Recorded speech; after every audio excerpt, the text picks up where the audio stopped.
I was told very explicitly, directly to my face, that our client is the IDF. Your client is the IDF. Our client is the IDF. And this came out in a discussion once where I was in the control room. I was on I was on control room duty that day. We had shifted responsibilities on a rotational base. So I was in there that day with the radio observing site number 2 distribution. A Palestinian man had picked up some children to let them step on his shoulders to get onto a berm because they were being crushed in the crowd. Site 2 is very small, smallest of all 4 sites. And these children are being crushed, and he picked them up there and put them up on the berm. And the Israeli Defense Forces liaison officer in the main control center with us comes up to the screen that I'm watching, and he says, "Tell your men to get them down."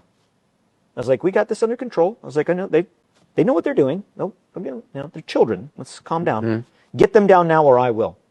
Well, there's no IDF on the site, so I didn't take it as much more than just being, bombastic and like, okay, like, hey, we got this.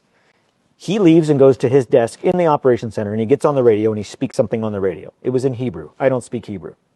One of the contractors that was there was American that did speak Hebrew, and he notifies me. He said, "Hey, he just told the snipers at the IDF position, because the site number 2 is co-located with an Israeli base." Mm-hmm. He said, "He just told the snipers to take these kids out." I was like, "On the radio?" He's like, "Yeah." This lieutenant colonel then comes back up and he says, "Get them down." And I look at him and I say, "Did you just call on the radio and tell your men to shoot them?" And he said, "I'm going to take care of this if you don't." I said, "You are not going to shoot. You are not going to shoot children. You're also not going to shoot, because if your men miss, you're going to hit others. You're not going to shoot." Thank God we didn't come to the conclusion of figuring out whether he would or not, because the children jumped down and ran off of the site. They didn't want to be there. They were unarmed. They didn't have shoes. One wasn't even wearing a shirt. They were starving.